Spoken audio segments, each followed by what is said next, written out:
Disclaimer, এই ভিডিওতে বলা কাহিনী বিভিন্ন সূত্র থেকে সংগ্রহ করা হয়েছে এবং এটি স্থানীয় লোককথা ও প্রচলিত গল্পের উপর ভিত্তি করে তৈরি। আমরা এর সত্যতা যাচাই করিনি। দর্শকরা অনুগ্রহ করে এটি বিনোদন হিসেবেই উপভোগ করুন।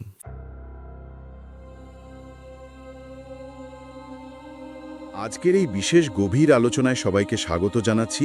আজকে আমরা এমন একটা সোর্স মেটেরিয়াল বা ঘটনাপুঞ্জি নিয়ে কথা বলবো যা প্রথম দেখায় হয়তো নিছক একটা ভূতের গল্প মনে হতে পারে, কিন্তু একটু তলিয়ে দেখলে বোঝা যায় বিষয়টা এতটা সহজ নয়। একদমই না। এর শেকড় মানুষের মনস্তত্ত্ব আর অজানার প্রতি আমাদের চিরন্তন ভয়ের খুব গভীরে পোতা। আমাদের হাতে আজ যে নোটসগুলো এসেছে তার মূল বিষয়বস্তু হলো দি আনসিন ফিফথ গেস্ট বা অদৃশ্য পঞ্চম অতিথি নামের একটা আখ্যান। এই আখ্যানটা কিন্তু বেশ ইন্টারেস্টিং। ভীষণ ইন্টারেস্টিং। আমি যখন সোর্সগুলো পড়ছিলাম আমার আক্ষরিক অর্থেই গায়ে কাঁটা দিচ্ছিল। ঘটনাটা তো ওই 4 জন বন্ধুর, তাই না? হ্যাঁ, 4 জন বন্ধু। শীতের ছুটিতে তারা একটু ভিন্ন ধরনের অ্যাডভেঞ্চারের খোঁজে একটা পুরনো বাড়িতে ঘুরতে যাওয়ার সিদ্ধান্ত নেয়। বাড়িটা ছিল তাদেরই এক বন্ধুর দাদুর। বহু বছরের পুরনো আর প্রায় পরিত্যক্ত একটা বাড়ি। ওই বাড়ির চারপাশে যে বর্ণনাটা আমাদের কাছে আছে সেটা খুব টিপিক্যাল হলেও অসম্ভব নিখুঁত। ঠিক বলেছেন। শহর থেকে বহু দূরে, একদম লোকালয়হীন একটা জায়গা। চারদিকে কেবল বড় বড় প্রাচীন গাছ, যেন গোটা বাড়িটাকে বাইরের জগৎ থেকে রীতিমতো আড়াল করে রেখেছে। হ্যাঁ, আর মূল দরজায় একটা মরচে ধরা বিশাল লোহার গেট। বিশাল উঠোনে কেবল শুকনো পাতা উড়ে বেড়াচ্ছে। সোর্সে একটা ব্যাপার খুব স্পষ্টভাবে উল্লেখ আছে। বন্ধুরা যখন সেই গেট পেরিয়ে ভেতরে ঢোকে, প্রথমেই তাদের নাকে এসে লাগে এক ধরনের স্যাঁতস্যাঁতে গন্ধ। পুরনো বন্ধ বাড়ির ওই গন্ধটা কিন্তু খুব পরিচিত একটা সেন্সরি ডিটেল। একদম।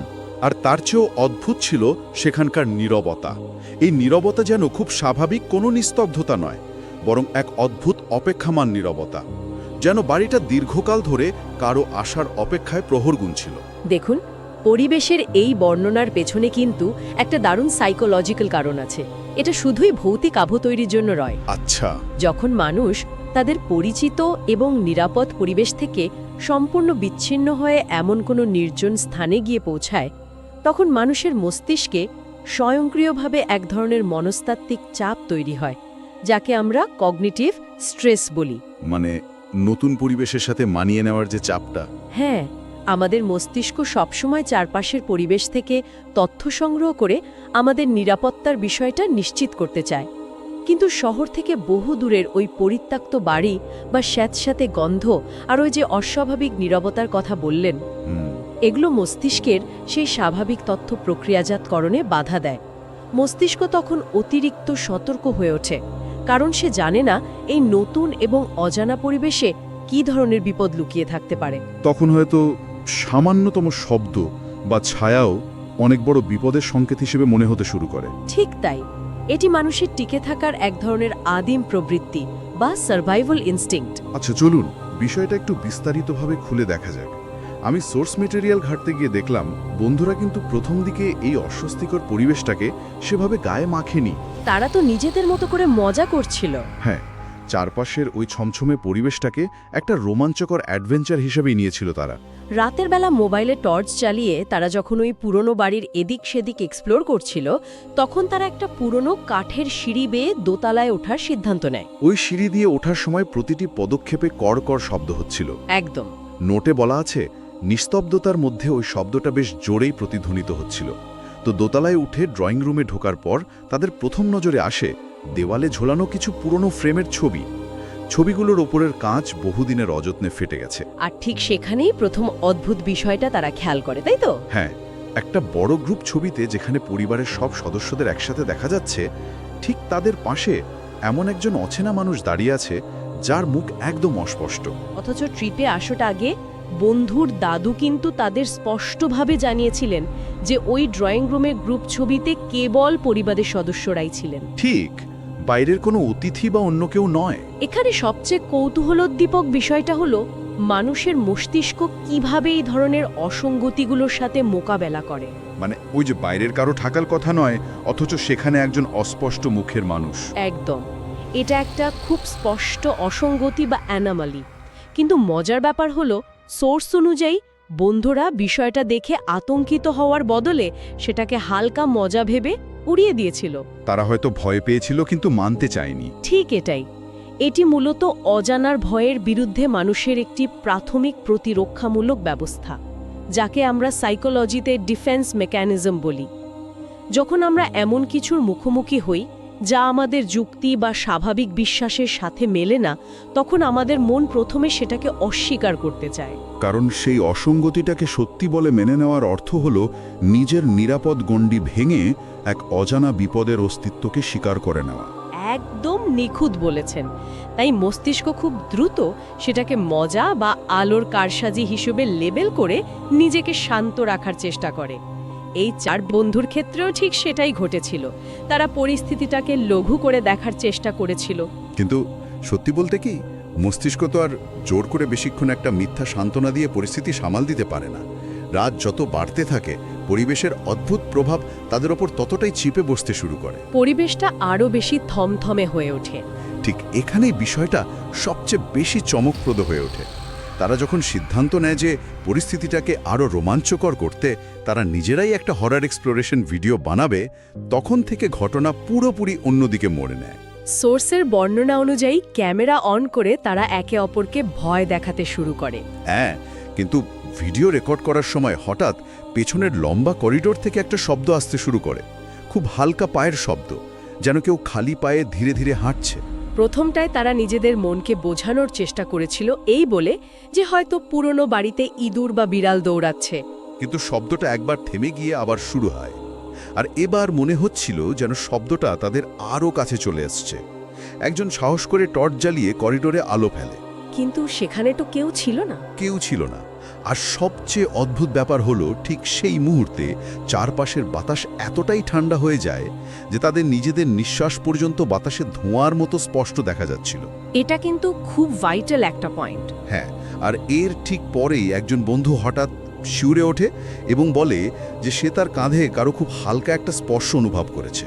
বাকিরা প্রথমেই হেসে উড়িয়ে দিয়ে বলে যে সে ভয় পেয়েছে, কিন্তু নোটে স্পষ্ট লেখা আছে যে ছেলেটির মুখের রং তখন একদম ফ্যাকাশে হয়ে গিয়েছিল।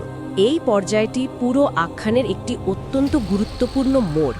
প্রথম দিকে ছবি দেখার সময় ঘটনাগুলো কেবল চোখের দেখা বা মনের ভ্রম হিসেবে উড়িয়ে দেওয়া যাচ্ছিল, কিন্তু এখানে আমরা দেখতে পাচ্ছি পরিবেশগত পরিবর্তনের সাথে শারীরিক অনুভূতির এক অদ্ভুত সংমিশ্রণ। ওই যে কোল্ড স্পট তৈরি হওয়া।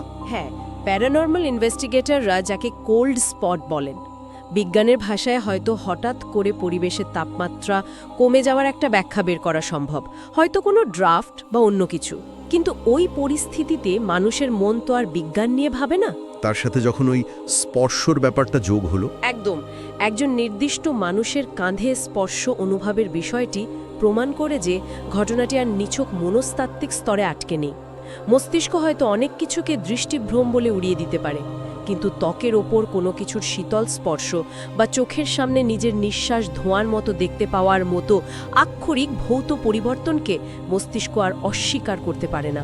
তখন ভয়টা আর কেবল মানসিক থাকে না, একদম শারীরিক স্তরে নেমে আসে। একদম, হাসি মজার যে আবরণটা তারা তৈরি করেছিল সেটা তখন খসে পড়তে বাধ্য হয়। একদমই। আর এই কারণেই রাত 1টার দিকের ঘটনার বর্ণনাটা পড়তে গিয়ে আমার নিজেরও বুক কেঁপে উঠেছিল। সোর্স থেকে জানা যায়, ভিডিও করা বন্ধ করে তারা যখন নিচে এসে ঘুমানোর প্রস্তুতি নিচ্ছে, ঠিক সেই সময় ওপরের ফাঁকা ঘর থেকে একটা ভয়াবহ শব্দ আসতে শুরু করে। কোনো হালকা পায়ের শব্দ নয়, না, বরং ভারী কিছু টেনে নিয়ে যাওয়ার শব্দ। ধীর, দীর্ঘ এবং ঘষা ঘষা একটা আওয়াজ, ঠিক যেন একটা বিশাল ভারী কাঠের আলমারি কেউ মেঝের ওপর দিয়ে এক জায়গা থেকে অন্য জায়গায় টেনে নিয়ে যাচ্ছে। ভাবা যায় একটা ফাঁকা বাড়ি, মাঝরাত, আর মাথার উপর থেকে এমন একটা শব্দ আসছে। এই শব্দ তাদের শিরোদাঁড়া দিয়ে ভয়ের স্রোত নামিয়ে দেয়, কিন্তু তবুও অজানাকে জানার একটা বেপরোয়া কৌতূহল থেকে তারা আবারও ক্যামেরা অন করে ওপরের সেই ঘরে যাওয়ার সিদ্ধান্ত নেয়। তারা তো ভেবেছিল ঘরের সবকিছু লণ্ডভণ্ড হয়ে আছে। হ্যাঁ, ঘরের দরজা খুলে তারা ভেতরে ঢোকে, কিন্তু অবাক করা বিষয় হলো ঘরের সব আসবাবপত্র ঠিক আগের মতোই যার যার জায়গায় সাজানো আছে, কিন্তু মেঝেতে চোখ পড়তেই আসল চমকটা অপেক্ষা করছিল। ওই পায়ের ছাপগুলো। হ্যাঁ, পুরনো বাড়ির মেঝেতে জমে থাকা হালকা ধুলোর ওপর স্পষ্ট পায়ের ছাপ আঁকা, আর সেই পায়ের ছাপগুলো শুরু হয়েছে ঠিক দরজার কাছ থেকে, তারপর ধীরে ধীরে এগিয়ে গেছে ঘরের ঠিক মাঝখান পর্যন্ত। আর তারপর হঠাৎ করেই সব শেষ। পায়ের ছাপগুলো ঘরের মাঝখানে গিয়ে হঠাৎ করেই অদৃশ্য হয়ে গেছে, যেন কেউ সেখানে হেঁটে গিয়ে দাঁড়িয়েছিল এবং তারপর সোজা হাওয়ায় মিলিয়ে গেছে। পায়ের ছাপের এই বিষয়টি আখ্যানটিকে চূড়ান্ত আতঙ্কের দিকে নিয়ে যায়। ধুলোর উপর পায়ের ছাপ কোনো মানসিক ভ্রম হতে পারে না।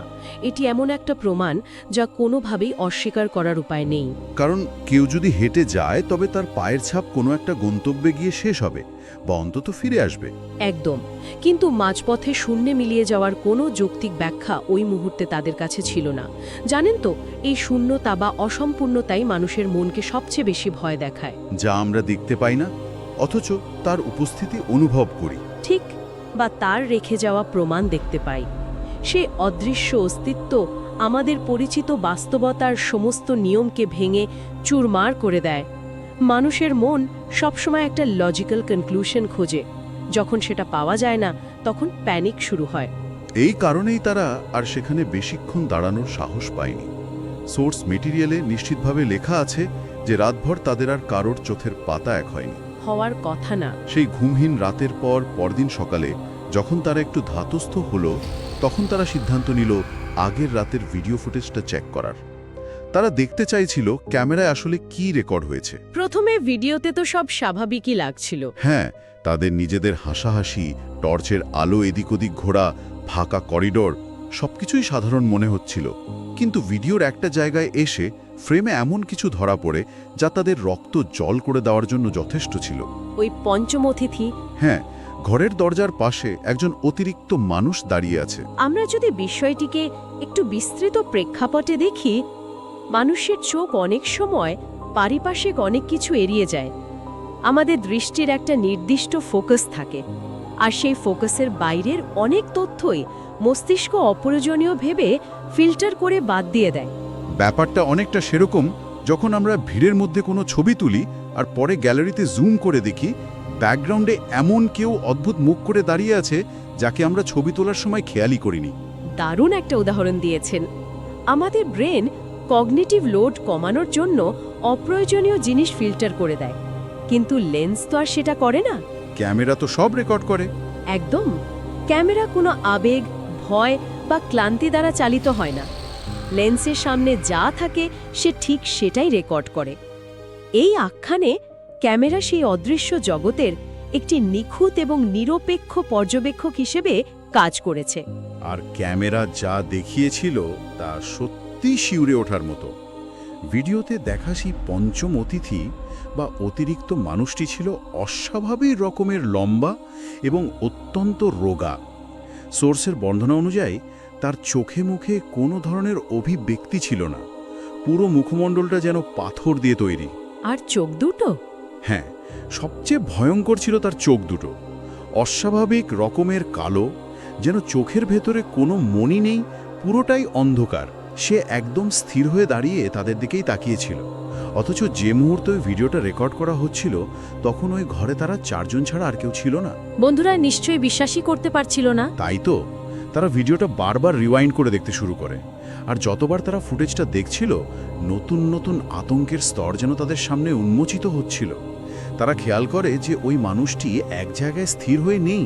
সে ধীরে ধীরে তার অবস্থান পাল্টাচ্ছে। প্রথমে তাকে দরজার পাশে দেখা যায়, কয়েক সেকেন্ড পর সে ফ্রেমে একটু ভেতরের দিকে চলে আসে, আর ভিডিওর একেবারে শেষের দিকে সে দাঁড়িয়েছিল ঠিক ওই চার বন্ধুর পেছনে। অথচ ভিডিও রেকর্ড করার পুরোটা সময় তাদের কেউই ঘুণাক্ষরেও টের পায়নি যে তাদের ঠিক পেছনেই কেউ একজন দাঁড়িয়ে আছে। এই অংশটি চরম আতঙ্কের একটি ক্লাসিক উদাহরণ। এখানে ভয়টি এই কারণে আরও বেশি তীব্র হয় যে বিপদ তাদের কতটা কাছাকাছি ছিল তা তারা ঘটনার সময় বিন্দুমাত্র বুঝতে পারেনি। এই যে পরে রিয়েলাইজ করা, হ্যাঁ, যাকে আমরা ডিলেড রিয়েলাইজেশন অফ থ্রেট বলতে পারি, এটা মানসিকভাবে খুব মারাত্মক একটা ধাক্কা দেয়। আমরা যখন বুঝতে পারি যে আমাদের সবচেয়ে অরক্ষিত মুহূর্তে কোনো একটি অচেনা হয়তোবা ক্ষতিকর সত্তা আমাদের খুব কাছে দাঁড়িয়ে আমাদের পর্যবেক্ষণ করছিল, তখন আমাদের নিরাপত্তার বোধ সম্পূর্ণ ধ্বংস হয়ে যায়। এটা এক ধরনের সাইকোলজিক্যাল ভায়োলেশন। আর ভিডিওর একেবারে শেষ ফ্রেমটা তো সব কল্পনাকে হার মানায়। আমি যখন ডেসক্রিপশনটা পড়ছিলাম, সত্যি বলছি আমার দম বন্ধ হয়ে আসছিল। ওই হাসির দৃশ্যটা। হ্যাঁ, ক্যামেরা যখন হঠাৎ একটু ঝাঁকুনি খায় তার ঠিক আগের মুহূর্তে ভিডিওতে দেখা যায় সেই লম্বা রোগা মানুষটা খুব ধীরে তার মাথা একপাশে কাত করে এবং তার মুখে ফুটে ওঠে একটা হাসি। সোর্সে লেখা আছে সেই হাসিতে কোনো আনন্দ ছিল না, ছিল এক জমাট বাঁধা অন্ধকার। আর তার ঠোঁট নড়তে দেখা যায়। ঠিক যেন সে ওই বন্ধুদের উদ্দেশ্যে কিছু একটা বলছে, কিন্তু ভিডিওতে কোনো শব্দ রেকর্ড হয়নি। এই নীরব বার্তাটি যেন তাদের বলে দিচ্ছিল যে তাদের সময় শেষ। এই ফুটেজ দেখার পর আর এক মুহূর্ত তারা ওই বাড়িতে থাকতে রাজি ছিল না। জিনিসপত্র গুছিয়ে তারা আতঙ্কে প্রায় দৌড়াতে দৌড়াতে বাড়ি থেকে বেরিয়ে যাওয়ার জন্য মূল দরজার দিকে এগোয়। পালানোর এই তাড়না মানুষের টিকে থাকার সবচেয়ে আদিম প্রবৃত্তি, যাকে আমরা সাইকোলজিতে ফ্লাইট রেসপন্স বলি। মানে ফাইট অর ফ্লাইট থেকে ফ্লাইট। একদম। যখন মস্তিষ্ক বুঝতে পারে যে সে এমন এক বিপদের সম্মুখীন যার সাথে লড়াই করা তার পক্ষে কোনোভাবেই সম্ভব নয়, তখন সে যে কোনো মূল্যে সেই জায়গা থেকে পালাতে চায়। যুক্তি, জিনিসপত্র গোছানো সবকিছু তখন গৌণ হয়ে যায়। কিন্তু পালানোর সময়ও সেই বাড়ি তাদের শেষ একটা চমক দেওয়ার জন্য প্রস্তুত ছিল। হলওয়ে দিয়ে দৌড়ে যাওয়ার সময় দেওয়ালের সাথে লাগানো একটা বিশাল পুরনো আয়নার দিকে তাদের চোখ পড়ে। তারা তো দৌড়াচ্ছিল 4 জন। হ্যাঁ, কিন্তু সেই পুরনো আয়নায় কয়েক সেকেন্ডের জন্য প্রতিফলিত হওয়া প্রতিচ্ছবিতে তারা দেখতে পায় তাদের পেছনে ছুটে আসছে 5 জন। সামনের বাস্তবে তারা 4 জন, কিন্তু আয়নার ভেতরের প্রতিচ্ছবিতে স্পষ্ট 5 জনের উপস্থিতি। এটা দেখার পর তো আর পেছনে ফিরে তাকানোর প্রশ্নই আসে না। তারা তাকায়ওনি। হাঁপাতে হাঁপাতে তারা শহরে ফিরে আসে এবং সোজা সেই বন্ধুর দাদুর কাছে গিয়ে পুরো ঘটনা সবিস্তারে জানায়। এটি একটি অত্যন্ত গুরুত্বপূর্ণ প্রশ্নের জন্ম দেয়। দাদু যখন পুরো ঘটনাটি শুনলেন, তখন তার প্রতিক্রিয়া কী ছিল? কারণ পুরনো বাড়ি, পারিবারিক ইতিহাস এবং স্থানীয় লোককথাগুলো প্রায়শই এ ধরনের ঘটনার পেছনের মূল ভিত্তি হিসেবে কাজ করে। এ ধরনের লোকাল মেটস বা লোরগুলো সাধারণত শূন্য থেকে তৈরি হয় না। দাদু পুরো ঘটনাটা শোনার পর বেশ অনেকক্ষণ একদম চুপ করেছিলেন। সোর্সে লেখা আছে তার এই নীরবতাই বলে দিচ্ছিল যে তিনি এমন কিছু জানেন যা ওই বন্ধুরা জানে না। তারপর তিনি দীর্ঘ শ্বাস ফেলে খুব ধীর গলায় বলতে শুরু করেন ওই বাড়ির পেছনের আসল ইতিহাস। ওই নিখোঁজ আত্মীয়ের গল্প? হ্যাঁ, তিনি জানান বহু বছর আগে ওই বাড়িতে তাদের এক দূর সম্পর্কের আত্মীয় থাকতেন। লোকটা নাকি এমনিতেই খুব চুপচাপ স্বভাবের ছিল, কিন্তু একদিন হঠাৎ করে সে নিখোঁজ হয়ে যায়। পরিবারের মানুষ এবং পুলিশ অনেক খোঁজাখুঁজি করেও তার কোনো হদিশ পায়নি। এমনকি তার মৃতদেহও কখনো উদ্ধার করা সম্ভব হয়নি। ঠিক এই ধরনের অমীমাংসিত নিখোঁজ রহস্যগুলো স্বাভাবিকভাবেই অনেক গল্পের জন্ম দেয়। দাদু জানালেন স্থানীয় মানুষের বিশ্বাস যে যেহেতু ওই আত্মীয়ের অন্ত্যেষ্টিক্রিয়া কখনো সম্পন্ন হয়নি বা তার শেষকৃত্য হয়নি, তাই তার আত্মা কখনোই মুক্তি পায়নি। সে আজও ওই বাড়ির ভেতরেই ঘুরে বেড়ায়। আর বিশেষ করে নতুন কেউ এলে? হ্যাঁ দাদু ঠিক সেটাই বলেছিলেন। যখনই বাইরে থেকে নতুন কোনো অতিথি ওই বাড়িতে আসে, তখন সে নাকি খুব কৌতূহলী হয়ে ওঠে এবং তাদের সাথে সাথে ছায়ার মতো ঘুরতে থাকে। দাদুর এই কথা শোনার পর বন্ধুদের আর বুঝতে বাকি রইল না যে ভিডিও ফুটেজ এবং আয়নায় দেখা সেই লম্বা রোগা মানুষটি আসলে কে ছিল। লোককথা এবং অমীমাংসিত নিখোঁজ রহস্য কিভাবে একটি ভৌতিক ধারণায় রূপান্তরিত হয় তার এক নিখুঁত মনস্তাত্ত্বিক রূপরেখা আমরা এখানে দেখতে পাচ্ছি। যখন কোনো মানুষের হঠাৎ করে হারিয়ে যাওয়ার কোনো যৌক্তিক ব্যাখ্যা সমাজ খুঁজে পায় না, তখন মানুষের মন সেই শূন্যস্থান পূরণের জন্য অতি প্রাকৃত উপাদানের আশ্রয় নেয়। ওই যে শেষকৃত্য সম্পন্ন না হওয়ার ধারণাটা। একদম। এই ধারণাটি বিভিন্ন সংস্কৃতিতে খুব গভীরভাবে প্রথিত, যা আত্মাকে এক ধরনের লিম্ব বা আটকে থাকা অবস্থায় বিশ্বাস করতে বাধ্য করে। এই গল্পের দাদুর ব্যাখ্যাটি সেই 4 বন্ধুর অভিজ্ঞতার সাথে মিলে গিয়ে তাদের আতঙ্ককে একটা শক্ত ভিত্তি প্রদান করেছে। মানে তারা যা দেখেছিল তা যে কেবল তাদের মনের ভুল ছিল না। হ্যাঁ, বরং তার একটি ইতিহাস আছে।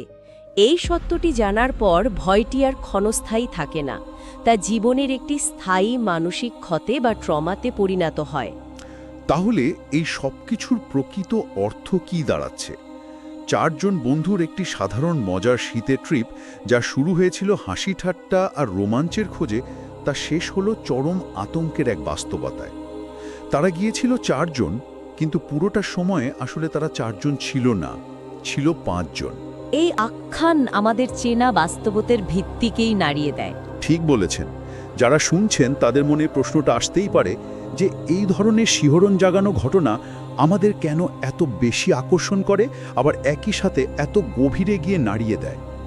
এর কারণ হলো এই ঘটনাগুলো আমাদের চারপাশের পরিচিত পরিবেশের নিরাপত্তার ধারণাকে প্রশ্নবিদ্ধ করে। কারণ আমাদের সবারই তো মনে হয় আমরা যখন নিজেদের ঘরে বা পরিচিত কোনো জায়গায় থাকি আমরা সম্পূর্ণ একা এবং নিরাপদ। কিন্তু এই সোর্স মেটেরিয়ালের তথ্যগুলো আমাদের বাধ্য করে ভাবতে যে আমরা চোখের সামনে যা দেখছি সেটাই কি সম্পূর্ণ সত্য। ঠিক, আখ্যানটির সবচেয়ে শক্তিশালী দিক হল এর বিশ্বাসযোগ্যতার মোড়ক। এখানে কোনো অতিকায় দানব বা বিভৎস রূপের ভূত নেই, আছে কেবল একটি নীরব অদৃশ্য উপস্থিতি। আর এই গল্পে প্রযুক্তি এবং পুরনো আয়না যেভাবে দৃশ্যমান এবং অদৃশ্য জগতের মধ্যে একটি সেতু হিসেবে কাজ করেছে তা সত্যিই ভাববার মতো। প্রযুক্তি আমাদের শিখিয়েছে যে মানুষের চোখ ভুল করতে পারে, বা মস্তিষ্ক অনেক কিছু বাদ দিয়ে দেখতে পারে, কিন্তু লেন্স কখনো মিথ্যা বলে না। আজকের এই সূত্রগুলো থেকে আমরা একটি নতুন এবং গভীর ভাবনার জায়গা তৈরি করতে পারি। আমাদের স্মার্টফোন বা ডিজিটাল ক্যামেরাগুলো যদি সত্যি এমন কোনো অস্তিত্ব বা শক্তিকে ধারণ করতে পারে যা আমাদের খালি চোখে ধরা পড়ে না, তবে এর মানে কি দাঁড়ায়? খুব ভয়ঙ্কর একটা সম্ভাবনা তৈরি হয়। যারা এই মুহূর্তে শুনছেন তাদের হয়তো মনে হতে পারে যে তারা নিজেদের ঘরে, গাড়িতে বা রাস্তায় সম্পূর্ণ একা। চারপাশের সবকিছু খুবই পরিচিত এবং নিরাপদ, কিন্তু ঠিক আমাদের দৃষ্টিসীমার সামান্য বাইরে, আমাদের ঘাড়ের ঠিক পেছনে এমন কোনো নীরব দর্শক কি দাঁড়িয়ে আছে যাকে আমরা দেখতে পাচ্ছি না? কিন্তু সে আমাদের ঠিকই দেখছে। হয়তো সে শুধু অপেক্ষা করছে আমরা কখন একবার আয়নার দিকে তাকাবো বা ক্যামেরার লেন্সটা অন করব। এই প্রশ্নটি আজ সবার ভাবনার জন্য রেখে আমরা আমাদের আজকের এই গভীর আলোচনার এখানে সমাপ্তি ঘোষণা করছি। অজানার এই পৃথিবীতে হয়তো আমরা কেউই কখনো পুরোপুরি একা নই।